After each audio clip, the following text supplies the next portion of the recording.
좀 더 하나 따져볼 것은 법무장관들 얘기를 좀 해야겠습니다. 예. 계속 이번 정권의 법무장관이 문제네요.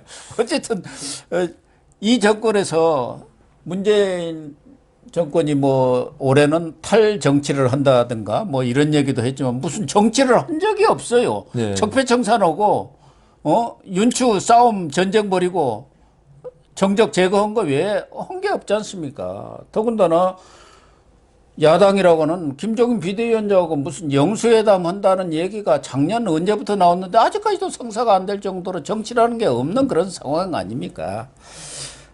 그런 상황 속에서 특히 이제 법무장관이 정치의 전면에 나서가지고 이렇게 갈등의 어떤 기폭제, 진원지가 되고 있기 때문에 얘기가 계속되는 겁니다. 예. 근데 문제는 추미애 장관이 사표를 냈느냐 안 내느냐. 사표라는 게 어떤 의미가 있습니까? 서류로 이렇게 내야 되는 겁니까? 아니면 의사표명으로 해도 되는 건지 그게 좀 헷갈려요. 그 법이 어떻게 되는지 그건 잘 모르겠어요. 장관 정무직이잖아요. 그게 일반 공무원들은 예. 뭐 사직서 해가지고 내더라고요. 예. 근데 그게 국가공무원법이나 여기에 사표의 형식에 대해서는 잘 모르겠는데 그 시행 규칙까지 전부 봐야 되니까 제가 모르겠는데 뭐 지금 그게 중요한 게 아니고 우리가 저번에 그 추미애 장관이 사의를 표시했다고 그랬잖아요. 예, 근데 언론에 보니까 경질이었다. 그 저기 원래 사표 안 내려고 그랬다고 그러더라고요. 아니 그러니까 그날 16일 날 지난달을 네. 윤석열 총장 그 징계안을 갖고 올라갔을 때 이제 좀 물러나라고 했는데 지금까지 알려진 내용은 언론 보도에 따르면은 물러날 생각이 없다. 그 4시간 전에 검찰 개혁을 완수하겠다고 이렇게 또 발표로까지 하고 갔으니까 전혀 생각이 없는 거. 그 이전에 또 10월 1일인가 저 정세균 총리가 국무회의 전에 좀 만나서 동반 사태 이야기하니까 한마디로 거절하니까 10분 만에 끝나고 나온 거 아닙니까? 그래서 그 자리에서 이제 대통령이 강력히 그렇지 않으면은 경질을 하겠다. 그러니까 이제 사의 표명을 했다는 것이죠. 그러면은 이제 문재인 대통령도 확실히 못을 받기 위해서 춘추관에 가서 당신이 직접 사의 표명을 하고 가라겠는데 그냥 가버렸다는 거예요. 근데 지금까지 관례로 보면은 뭐 정무직이라 하더라도 사의 표명을 하면서 바로 사직서를 내든가 아니면 뒤에 보내든가 이런 것이 지금까지 관행이었던 것 같아요. 서면을 제출 안 했는 모양이죠. 안 하고 있고 우리가 볼 때는 지금 장관직을 그대로 수행하고 있지 않습니까? 있죠. 신년사도 발표하고 대통령 저 현충원 갈 때도 또 같이 가고 그럼 뭐냐 이거? 그 제가 저번에 그 추미애 장관 사의 표시했다길래 제가 이 자리에 한번 이야기했잖아요. 이 추미애 장관 개인 본인의 뜻은 아닐 것이다. 예. 대통령과 전부 다 이야기하고 나서 그 경질 그걸 전달받고 자기 마치 스스로 물러난 것처럼 사의를 표시했을 것이다. 그랬지 않습니까? 제가 그 말 한 기억나요. 예. 그러니까 이건 마찬가지로 그 장관이나 이런 사람들에 대해서 어떤 경질할 때 특히 추미애 장관은 본인이 아주 잘했다고 생각할 겁니다. 충성도 다했고 그다음 그 문재인 대통령 대신해서 칼도 마구 휘둘러 줬고 내가 이렇게 공이 많은데 뭐 총리라든가 뭐 이런 자리를 확보해 주는 이상은 내가 왜 물러가 이렇게 말할 사람의 생각이 자기 지금 생각이. 그 버티기 아니니까. 예, 그래서 추미애 장관이 저는 그 자기 자발적인 의사로 사퇴 의사를 표시했을 일 없다고 그때 그렇게 생각했어요. 예. 그 문재인 대통령이 그 경질 의사를 갖다 전달했을 것이다.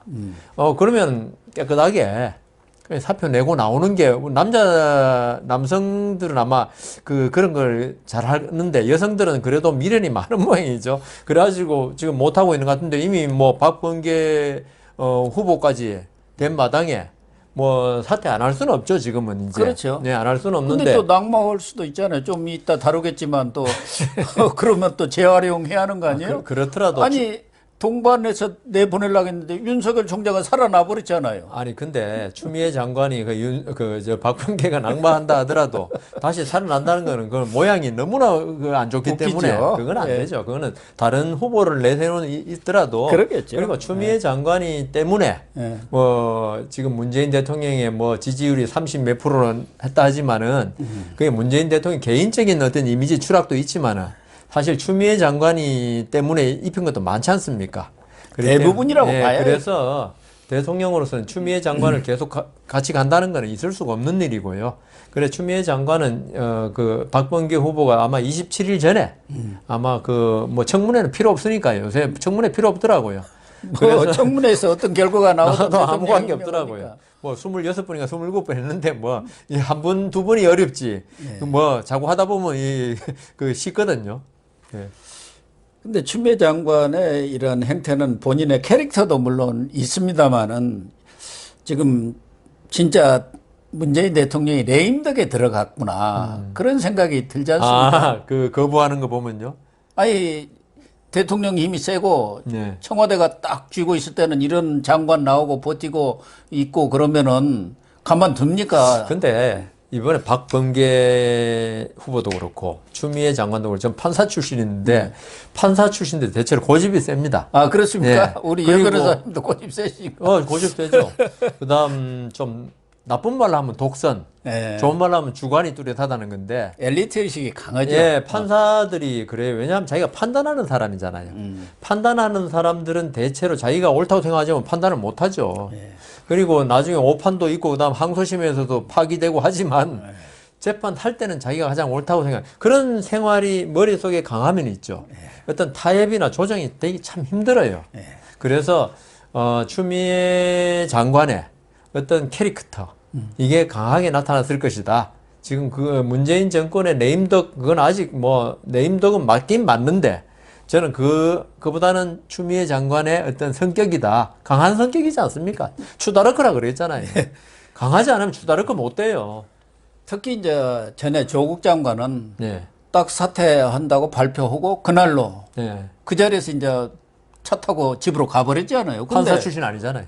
그래서 그런가 바로 장관 대행은 이제 차관이 했는데 이번의 경우는 이용구 차관 자체도 참 지금 택시 운전사 폭행 사건으로 걸려있기 지금 때문에 수사를 하고 장관 있잖아요. 대행도 못 오고 그런 것 같기는 한데 그래서 추미애 장관이 또 법무부 입장 표현 입장이라고 해가지고 대통령이 후임자가 정해질 때까지 임무를 철저히 하라. 이렇게 지시를 해서 내가 하고 있는 것이지 경제는 아니다. 이걸 또 굳고 부인했던데 문제는 지금 동부구치소 사태입니다. 예. 뭐 동부구치소 사태는 사의 표명 뭐 이전 이후를 가리지 않고 어쨌든 심각한 상황으로 가가지고 지금 그 동부구치소에만도 2명 또 서울구치소에 갖고 3명의 사망자가 나타났고 나왔고 동부구치소 같은 경우는 2명 중에 1명이 코로나 환자 아닙니까?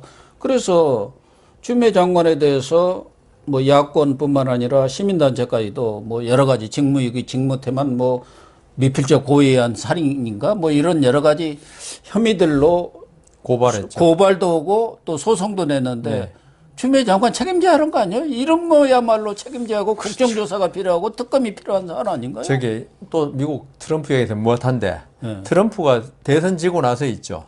작년 12월 말부터인가 마라라고라고 플로리다 가가지고 맨날 골프만 쳤어요. 예, 그렇죠. 그리고 트위터로 이 대선 사기다 하면서 이 코로나에 대해서 전혀 그 무관심하게 행동했어요.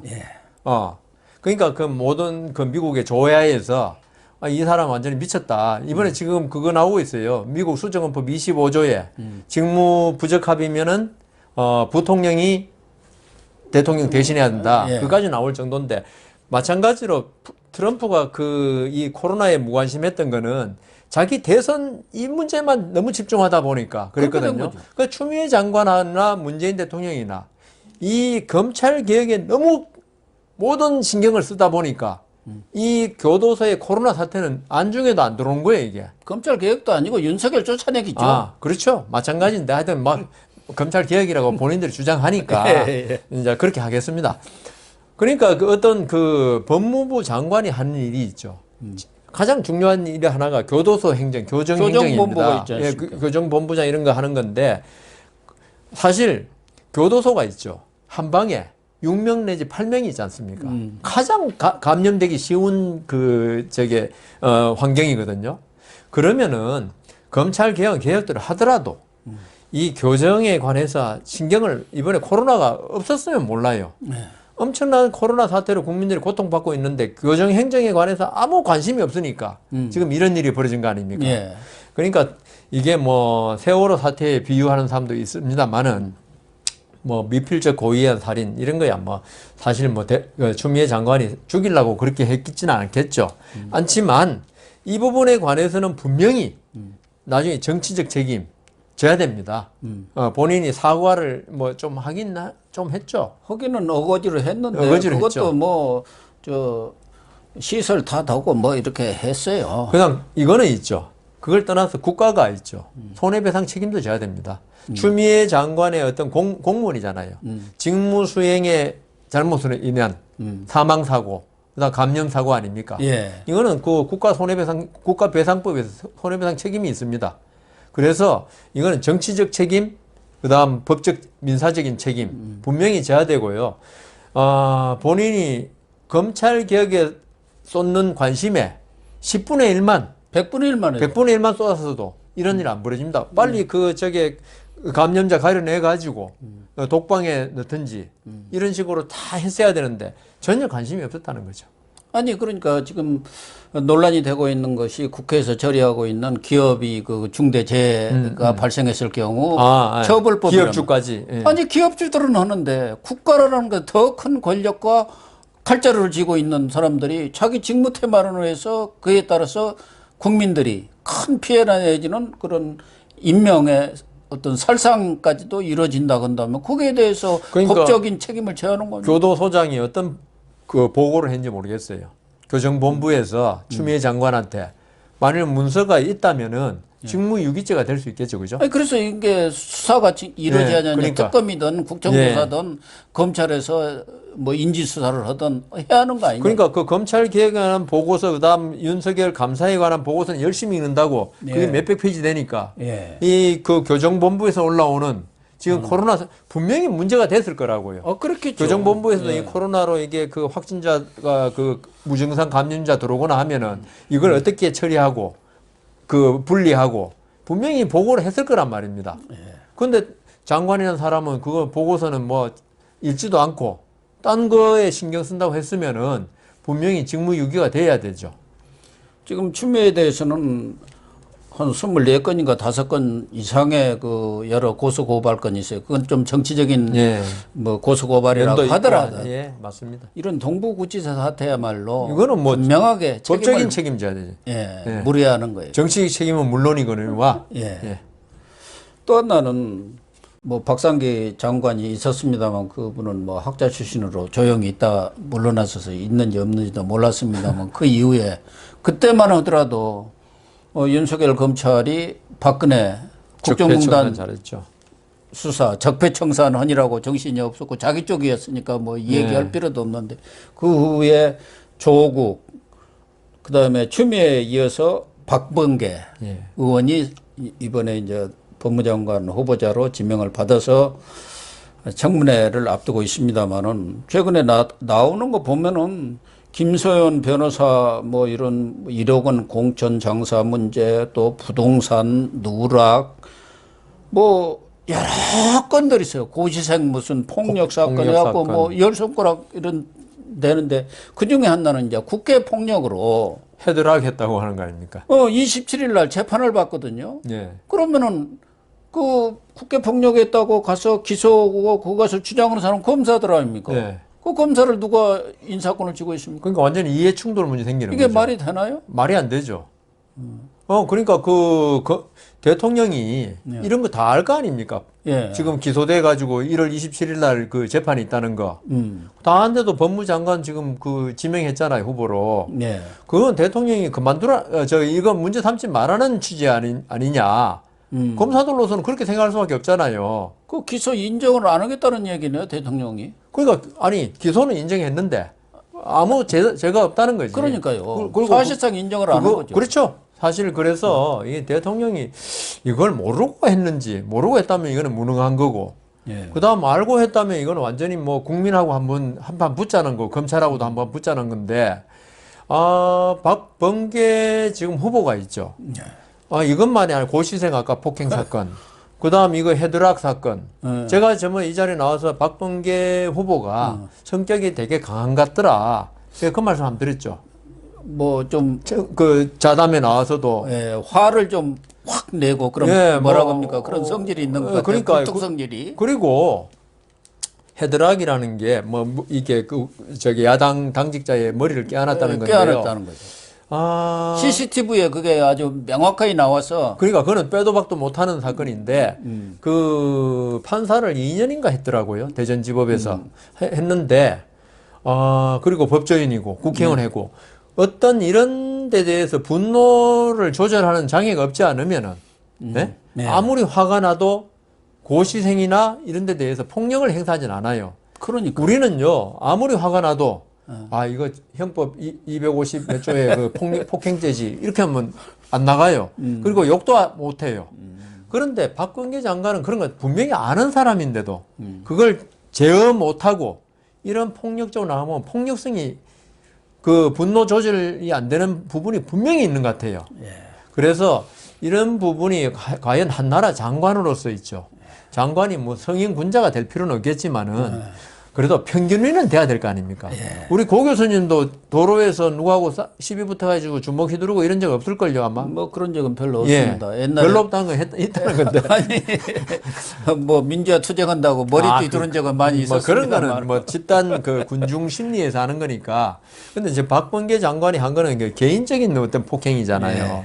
그래서 이게 인성에 있어서 이런 분이 장관이 되었을 때 어떤 또다시 추미애 장관처럼 계속적으로 윤석열 총장 아니면 그 자기한테 대드는 검사들하고 계속적으로 마찰이 있을 것이다. 그걸 지금 우려하는 거죠. 예. 제가 묻는 것도 바로 그런 그러니까 거죠. 이게 그렇다면은 우리가 추미애로 인해 가지고 거의 1년인가요? 1년 가까이 1년 가까이 온 나라가 시끄러웠죠. 시끄러웠고 이랬는데 또다시 조금 아까 박상기 장관 이야기했는데 제일 좋은 거는 있죠. 있는지 없는지 모르는 장관이 최고인 거예요. 그 사람이 수사하는 것도 아니고 예. 인사나 하는 거고 이런 건데 그런데 또다시 어떤 정치인 출신 장관을 그리고 강성 장관을 들여가지고 계속적으로 검찰을 휘어잡겠다 이 생각을 하는데 과연 그게 이제 추미애 장관 때 그 역효과를 봤잖아요. 봤는데 또다시 똑같은 행태를 반복할 수 있는 이런 일이 일어난다는 게 과연 그게 대통령으로서 그 인사가 만사라 그러는데 과연 이 밀고 나가는 게 옳은 것인가? 그리고 아까 말씀드린 대로 재판을 받는 법무장관을 차관도 마찬가지예요. 차관도 마찬가지인데 그러니까요. 우리 같으면 부끄러운 일 아닙니까? 어떻게 보면은 예. 법무부 장관이 법정에 서가지고 피고인석입니다. 그게 법정에 가보셨잖아요. 예. 피고인석에 앉아가지고 재판장이 그 생년월일 말씀하시고 뭡니까 등록 기준지 말씀하세요. 그 피고인은 예. 자기한테 불리한 사실은 진술하지 아니할 수 있고 뭐 유죄의 증거로 사용되지 않습니다. 뭐 이런 이야기 다 듣고 있어야 돼요. 자기 부하가 될 검사가 와서 피고인은 이렇게 저렇게 기소 요지를 진술하는데요. 예. 그거는 뭐 그렇다 치는데 법관한테 자기도 판사 출신인데 예. 피고인석에 앉아가지고 그건 장관이라고 호칭 안 합니다. 피고인이라 그래. 피고인 예. 박범계라 그러지. 그 말 듣는 게 이게 과연 그러니까 장관이 되기 전에는 또 그럴 수 있다 하는데 장관으로 임명되고 나서는 그게 과연 이게 국가의 어떤 수치 아닙니까? 그러니까 아직까지 이런 피의자 신분에 있는 사람이 법무장관이 된 애가 한 명도 없다고 권성동 지금 의원이 피고인입니다. 예, 그렇게 얘기를 했더라고요. 피의자 정도가 아니고 예, 피고인이죠. 기소가 돼가 법원에 재판받을 피고인입니다.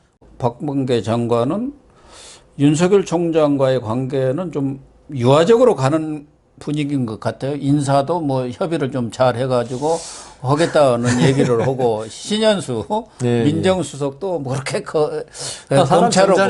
검찰하고 부딪힐 검찰 뭐 출신이고. 이유가 있느냐 뭐 그런 것 같으니까 그럼에도 불구하고 박범계 장관의 여러 가지 그동안에 이렇게 언론에 보도된 내용들을 보면은 추미애 장관의 시즌2가 되지 않을까. 저는 그렇게 생각합니다. 예. 그 겉으로는 유화적이지만 내부적으로는 아주 뭐 자기들 그 지향하는 바를 다 달성하려고 할 겁니다.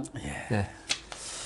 뭐 그 문제는 일단 그런 정도로 짚어두고 딱 한 가지만 간략히 물어보겠습니다. 법원에서 일본군 위안부 피해자 그런 배상 손배소 판결이 처음 그러니까 8일 날 이렇게 나왔습니다. 그동안 됐는 여러 차례 이런 그 위안부 피해자 할머니들의 소송이 있었지만 판결은 이번에 처음인 것 같아요. 그래서 일본 정부를 상대로 해서 낸 소원배소인데 우리 위안부 피해자 할머니한테 1인당 일본 정부가 1억 원을 배상하라. 이런 판결인데 의미가 있는 것이고 과연 받을 수 있는 건지 배상하라고 판결을 하더라도 일본 정부가 그동안 법원에서 미쓰비시 중공업 예, 뭐 받아주지를 않았지 않습니까? 미쓰이구나. 예. 아, 예. 근데 이거는 뭐 판결은 맞아요. 예. 그 어떤 위안부 문제라든가 일본이 2차 세계대전 중에 저지른 여러 가지 전쟁 범죄들 예. 이걸로 인해서 우리나라 그 진짜 위안부 할머니들이 얼마나 극심한 고통을 겪고 이건 반인륜적 범죄라 그러거든요. 네, 이건 그렇죠. 시효도 없어요 지금 네. 국제적으로. 네. 그래서 여기에 대해서 손해배상을 하는 거는 맞고. 그래서 판결은 저는 저번에 강제징용자 판결 예, 그것도 나올 마찬가지. 때부터 이 판결은 당연히 승소다. 예. 다만 금액이 얼마 나올 것이고. 그런데 이 판결이 중요한 거는 이제 앞으로 집행이 문제죠. 그렇죠. 집행 가능성이 네. 있어야지. 가능성이 지금 없으면 그 강제징용자 판결에 대해서 미쓰이인가요? 제가 그 확실히 모르겠는데 그 기업들 상대로 미쓰이의 한국 내 재산 그 압류 네. 여기에 대해서 일본 정부가 강력히 반발해가지고 뭐 여러 가지 한일간의 뭐 최대 지금 대사를 현안이 소환하고 되고 뭐 이런 있잖아요. 얘기 돼가지고 했는데 이거는 이번엔 일본 정부를 상대로 한 거기 때문에 예. 그러면 일본 정부 나중에 집행을 해야 될 거 아닙니까? 판결 이기는 건 아무 뭐 상징적인 의미는 있지만 위안부 할머니들이 어떤 그 고통에 대한 보상을 받으려면 집행을 해야 되는데 근데 일본 대사관이라든가 이건 집행을 못 해요. 아. 취해법권 그 저기 이 외교 관계에 있어서 그렇죠. 이건 집행을 예, 못 하게 취해법권 되는데 지역입니다. 그러면 이건 어떻게 할 것이냐? 정부를 상대로 한 것은 모두 예, 미쓰비시라든가 지난번 그런 것은 가능하지만 기업이 있으니까. 그리고 일본 정부가 지금 또 들고 나올 거는 징용자 문제에서도 마찬가지였지만은 65년 한일 배상 청구권 네. 협상으로 끝났다. 예. 이렇게 들고 나올 가능성이 많아서 나는 판결하는 건 좋다. 저는 그래서 이 해법을 우리가 이런 말씀 드린 게 맞아요. 치졸한 일본 정부를 상대로 돈을 내놓으라고 하는 게 우리는 그거나 하지 말자. 우리 국민이 성금을 모아가지고 나쁜 일본 정부 대신에 우리가 우리 위안부 할머니들을 위로하자. 이렇게 가면 외교 마찰이라든가 이걸 갖다가 좀 피할 수 있지 않느냐. 이건 제가 그 정부 고위층한테도 예전에 한번 이야기한 적이 있어요. 예.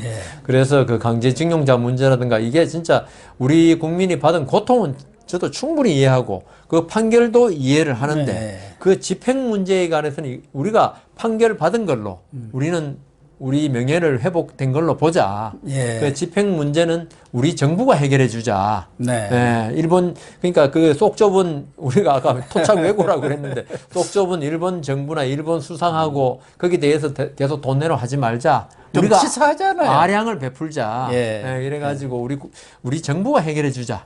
판결 받은 걸로 우리는 이제 어떤 명예 회복한 걸로 하고 그렇게 생각합니다.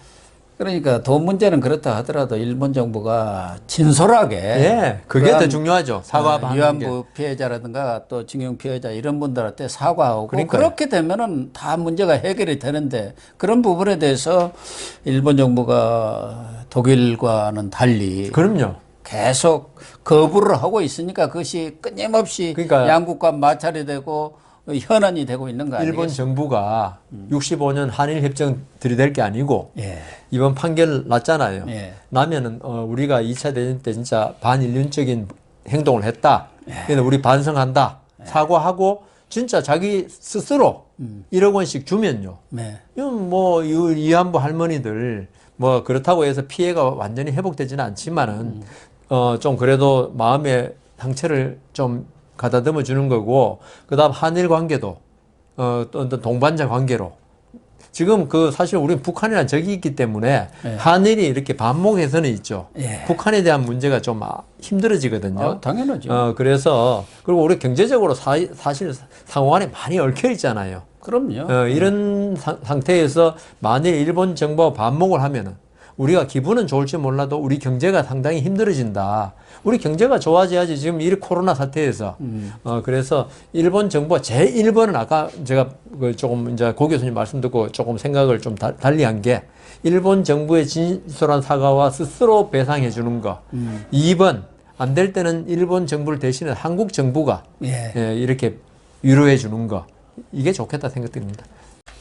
네, 시청자 여러분, 오늘 또 여상훈 변호사님 나오셔갖고 여러 가지 뭐 법률적 쟁점들은 그렇게 많지는 않았습니다만은 미국 그 의사당 난입 사건을 비롯해서 그런 부분이 우리 정치와 어떻게 연관이 되는지까지 아주 소상하게 설명을 해 주셨습니다. 뭐 다음 주에도 나오시겠지만 그 이전에 서두에서 말씀드린 대로 여 변호사님이 시국과 관련해서 여기에서 깊이 있게 다루지 못한 그런 사안들에 대해서 시청자 여러분들이 궁금해하는 사안이 있으면은 이렇게 소상하게 자상하게 설명을 해 주시겠다니까 커뮤니티에 혹시 궁금한 법률적 현안들 또 이런 공적인 문제와 관련한 사안들에 대한 궁금증이 있으면은 많이 올려주시기를 부탁을 드립니다. 오늘 방송 마치겠습니다. 시청해 주셔서 감사합니다.